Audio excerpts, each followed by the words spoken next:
एक ऐसा बंदा है जो अंबानी अडानी जैसे लोगों को सुबह खरीदकर शाम को बेचने की कैपेसिटी रखता है। जी हाँ, आपने सुना होगा कि एप्पल, फेसबुक, गूगल, माइक्रोसॉफ्ट ये सब दुनिया की सबसे बड़ी कंपनियां हैं जो कि दुनिया को कंट्रोल करती हैं। लेकिन एक ऐसी भी कंपनी है जो इन सब कंपनियों को कंट्रोल करती है। दुनिया में चाहे मंदी हो या तेजी हो, वो हमेशा कमाते रहते हैं। इवन की डिफरेंट कंट्रीज के प्राइम मिनिस्टर्स एंड प्रेसिडेंट भी इस इंसान के साथ अच्छे रिलेशंस बना के रखना चाहते हैं, फिर चाहे वो जो बाइडेन हो, पुतिन हो, शी जिनपिंग हो या अपने प्राइम मिनिस्टर नरेंद्र मोदी हो। तो अब आप सोच रहे होंगे कि कौन है ये बंदा और कौन सी है ये कंपनी।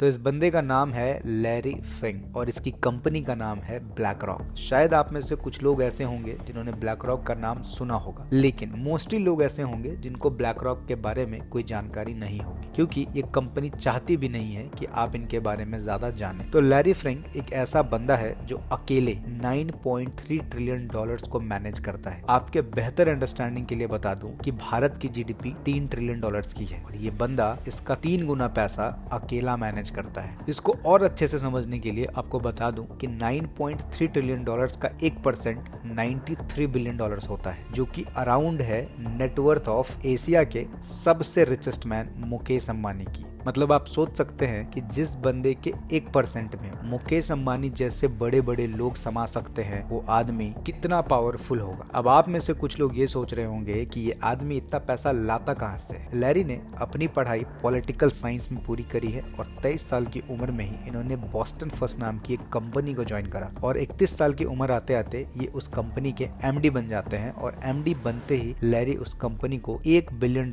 का फायदा करवा देते हैं, जिसकी वजह से लैरी काफी चर्चा में रहते हैं। बट टाइम कुछ ऐसा बदलता है कि कुछ समय बाद ही लैरी ने सेम कंपनी को $8 बिलियन का नुकसान करवा दिया, जिसकी वजह से जो लोग अभी तक लैरी की जय जयकार कर रहे थे वो लोग अब लैरी को क्रिटिसाइज कर रहे थे और ये सब इतना ज्यादा बढ़ गया था कि लैरी को वो कंपनी छोड़कर जाना पड़ा। इस सब के बाद 1994 में लैरी ने एक नई कंपनी बनाई ब्लैक रॉक के नाम से, जिसमें लैरी ने अपना सारा पैसा लगा दिया जो कि उन्होंने ब्लैकस्टोन नाम की कंपनी में रह के कमाया था। ब्लैकस्टोन नाम की कंपनी इन्होंने तब ज्वाइन किया था जब ये बॉस्टन फर्स्ट नाम की कंपनी को छोड़ कर आए थे। तो सिर्फ 5 साल में ही लैरी ने ब्लैक रॉक का नेटवर्थ $163 बिलियन का कर दिया था। लेकिन अब आप सोच रहे होंगे भाई ये सब तो ठीक है, लेकिन ये करता कैसे है। तो चलिए इनका काम समझाता हूँ। भारत में पेंशन स्कीम से आप सब अवेयर होंगे, जिसमें गवर्नमेंट एम्प्लॉयज के सैलरी में से कुछ हिस्सा सरकार अपने पास रख लेती है और जो बाद में रिटायरमेंट के बाद वही पैसा एज अ पेंशन उस एम्प्लॉय को गवर्नमेंट देती रहती है। अब जब तक ये बंदा रिटायर नहीं होगा तब तक ये पैसा सरकार के पास पड़ा होता है। तो अब सरकार सोचती है कि अगले 20-30 सालों में इस पैसे का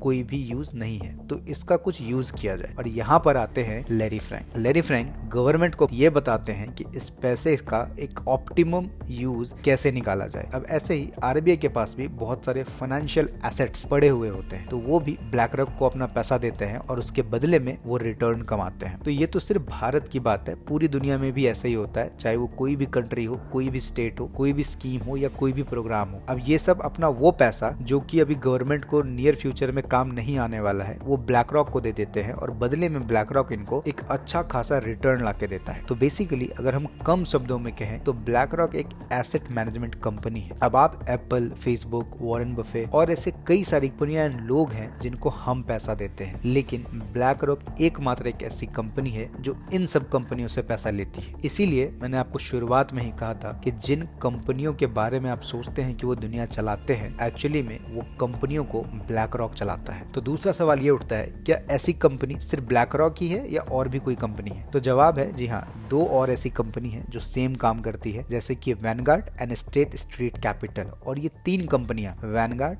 ब्लैक रॉक और स्टेट स्ट्रीट कैपिटल मिलके 70% ऑफ द यूएस जीडीपी को संभालती है। दुनिया की जितनी भी बड़ी कंपनियां हैं, चाहे वो किसी भी कंट्री की हो, उस सब में लगभग आपको इनका शेयर दिख जाएगा। फॉर एग्जांपल एप्पल में 6.5% का शेयर है ब्लैक रॉक का, वेरिजोन में 7.5%, फोर्ड में 6.25%, फेसबुक में 6.5%, जेपी मॉर्गन में 6.5%, इवन रिलायंस में भी इनका शेयर है। 2008 के वर्ल्ड इकोनॉमिक क्राइसिस के बारे में आपने सुना ही होगा, जिसमें अमेरिका जैसी कंट्री भी बेहाल हो गई थी। वो क्राइसिस लाने वाला बंदा लैरी फ्रैंक ही था। बाद में लैरी फ्रैंक फ्रैंक ने ही दुनिया को इस क्राइसिस से बाहर निकाला, खासकर अमेरिका को। अब आप सोचेंगे कि भाई जब ये इतना पावरफुल आदमी है, ये इतना बड़ा बंदा है, तो दुनिया इसके बारे में क्यों नहीं जानती है। जब रिचेस्ट लोगों की बात करते हैं तो उसमें Elon Musk, Jeff Bezos, JP Morgan, Mukesh Ambani, इन सब का नाम आता है, लेकिन लैरी फ्रैंक का नाम तो कहीं भी नहीं दिखता। तो देखो होता क्या है, ये जितनी भी आप लिस्ट में नाम पढ़ते हैं, ये उन्हीं लोगों के नाम होते हैं जो अपनी नेटवर्थ को पब्लिकली डिस्क्लोज करते हैं। दुनिया में ऐसे बहुत सारे लोग हैं जिनके पास एलन मस्क से ज्यादा पैसा है या ज्यादा नेटवर्थ है, लेकिन वो डिस्क्लोज करना नहीं चाहते हैं। और बाय द वे, जिस फोर्ब्स की लिस्ट में आपको ये सब पता चलता है कि दुनिया का सबसे पैसे वाला बंदा कौन है, उस फोर्ब्स में भी लैरी फ्रैंक का एक शेयर है। तो आप समझ सकते हैं कि ये बंदा कितना पावरफुल है। आई होप आपको ये वीडियो अच्छी लगी हो और कुछ नया सीखने को मिला हो। मिलते हैं हम अगली वीडियो में।